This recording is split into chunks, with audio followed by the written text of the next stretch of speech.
शांति।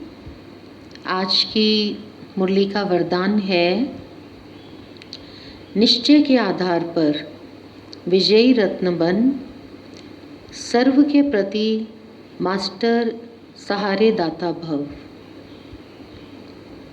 बाबा कहते हैं, निश्चय बुद्धि बच्चे विजयी होने के कारण सदा खुशी में नाचते हैं। वे अपने विजय का वर्णन नहीं करते, लेकिन विजयी होने के कारण वे दूसरों की भी हिम्मत बढ़ाते हैं। किसी को नीचा दिखाने की कोशिश नहीं करते, लेकिन बाप समान मास्टर सहारे दाता बनते हैं, अर्थात नीचे से ऊंचा उठाते हैं।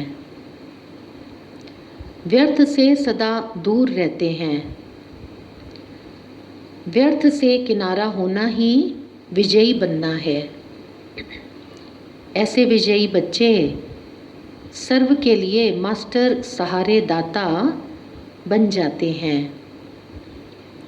तो आज बाबा निश्चय बुद्धि बच्चे कौन हैं, उनकी परिभाषा बता रहे हैं। शिव बाबा ज्ञान के सागर, उन्होंने संगम युग पर आकर हम बच्चों को ज्ञान का अनमोल खजाना दिया है, और ज्ञान का ये अनमोल खजाना प्राप्त कर हम बाबा के बच्चे सारा दिन अपने आप को व्यर्थ से दूर रखते हैं। हमें ये तरीका आ गया है, ये कला हमने सीख ली है। संकल्प में, बोल में, कर्म में व्यर्थ पर जीत पाना बाबा ने हमको सिखाया है। कोई भी प्रकार से अगर मनसा में व्यर्थ विचार आता है, तो उस व्यर्थ विचार को समाप्त करने का अपोजिट समर्थ विचार क्या है, वो बाबा हमको मुरलियों में समझाते हैं। वो संकल्पों का खजाना बाबा हमको भरपूर देते हैं। व्यर्थ को समाप्त करने के लिए अनेक प्रकार के समर्थ संकल्प प्यारे बाबा ने हम बच्चों को दिए हैं। तो जो समर्थ संकल्पों का चिंतन करते हैं, समर्थ संकल्पों में अपने मन और बुद्धि को सारा दिन व्यस्त रखते हैं, वो व्यर्थ के ऊपर सहज विजय प्राप्त कर लेते हैं।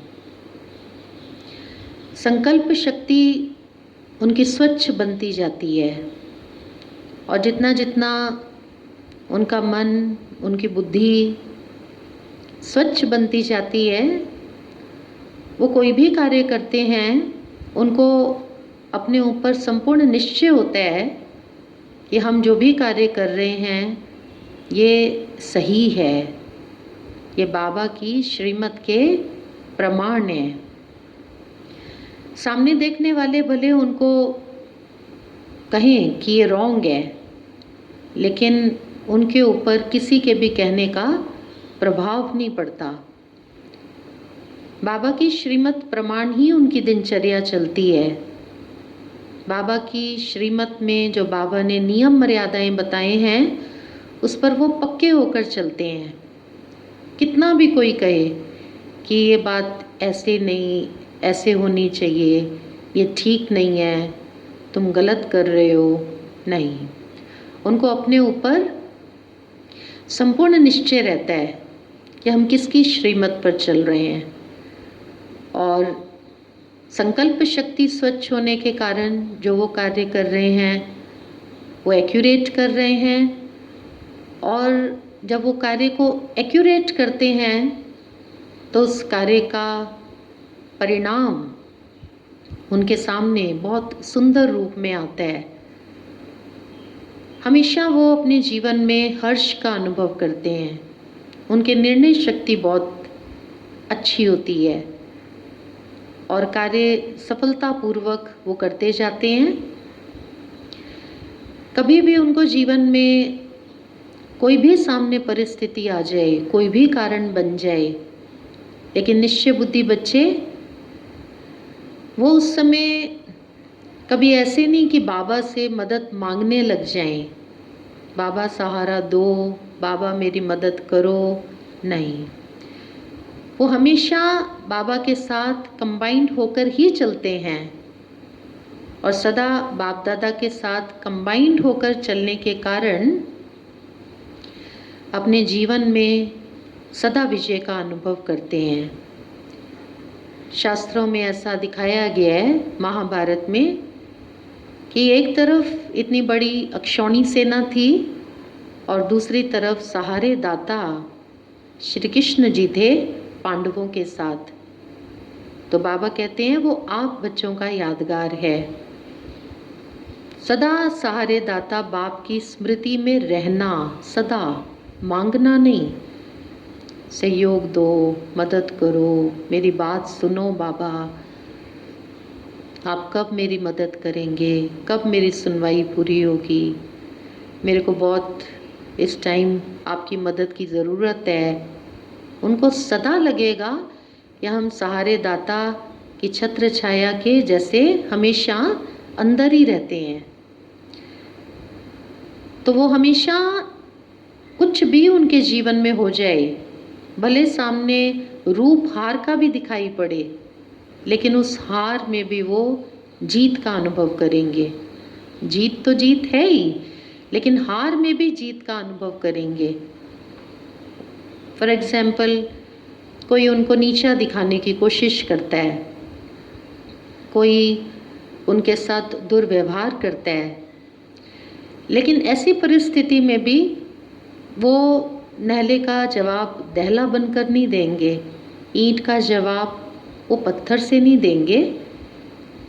लेकिन किसी ने अगर उनके साथ कुछ खराब बोला, कुछ खराब व्यवहार किया, उस समय भी वो अपने अंदर मधुरता का गुण, उस आत्मा के प्रति शुभ भावना, शुभ कामना के संकल्प बनाए रखेंगे, उस आत्मा को दुआएं देते रहेंगे,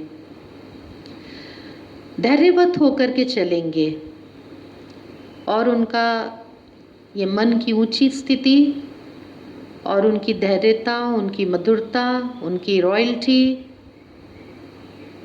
धीरे धीरे उनको क्या अंदर में अपने अनुभव कराएगा, ये दैवी गुण शांति का, कि देखो फलाने ने ऐसा ऐसा बोला, लेकिन हमने कितना धैर्यवत और मधुरवत उस आत्मा के साथ व्यवहार किया। अपने अंदर असीम शांति का और संतुष्टता का वो अनुभव करेंगे।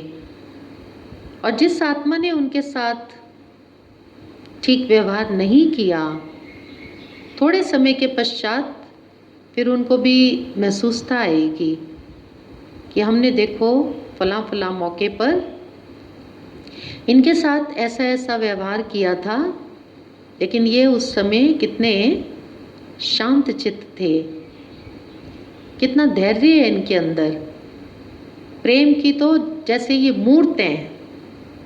तो बाबा ने कहा परिस्थिति होगी हार वाली, देखने वाले कहेंगे कि देखो फलाने ने इतना इतना बोला और तुम चुप रहे, तुम तो कायर हो, तुम तो कमज़ोर हो। लेकिन ऐसी हार वाली परिस्थिति में भी ब्राह्मण आत्मा को, निश्चय बुद्धि बच्चे को अपने अंदर अंदर जीत का अनुभव होगा कि मैं अपनी धारणाओं से नीचे नहीं उतरा, बाबा की श्रीमत पर मैं पक्का रहा, मैंने अपने नियम मर्यादाएं, अपनी धारणाएं तोड़ी नहीं। तो आज बाबा कहते हैं कि वो हार में भी जीत का अनुभव करेंगे। और फिर ऐसा भी नहीं कि फिर मौका आने पर वो उस आत्मा को ये शब्द बोलें कि देखो उस समय मैं राइट था, आप तो रॉन्ग थे ना, ये तो आपको बाद में रियलाइजेशन हुआ। नहीं, वो नीचा दिखाने वाली आत्माओं को भी क्या करेंगे, सहारे दाता बनकर सहारा देंगे। जैसे बाबा ने उनका जीवन ऊंचा और महान बनाया, बाबा की श्रीमत पर चल करके उन्होंने अपनी धारणाओं को कायम रखा और जीत का अनुभव किया, उनको खुशी मिली, ऐसे ही वो और आत्माओं को भी बाबा का ये उच्च ज्ञान देने के निमित्त बनेंगे। उनका जीवन भी देगा, उनकी वाणी भी देगी और उनके मन के शुभ संकल्प भी उन आत्माओं को ऊंचा उठाएंगे। तो आज बाबा कहते हैं, बच्चे, निश्चय बुद्धि बच्चे वो सदा विजय का अनुभव करते हैं। तो हम सब कौन हैं? प्यारे बाबा के निश्चय बुद्धि बच्चे। तो सदा स्वयं में हम निश्चय रखें कि हम ही कल्प कल्प की विजयी आत्माएं हैं। भगवान हमारे सदा साथ है। तो जो सदा श्रीमत पर चलते हैं, स्वयं पे निश्चय रखते हैं और बाबा की हमेशा साथ का अनुभव करते हैं, वो बच्चे हमेशा अपने जीवन में विजय का अनुभव करते हैं। तो हम हैं कल्प कल्प की विजयी आत्माएं और ऐसी विजयी आत्माएं औरों को भी विजयी बनाती चलेंगी। तो ये था आज का प्यारे बाबा का हम बच्चों के प्रति वरदान। ओम शांति।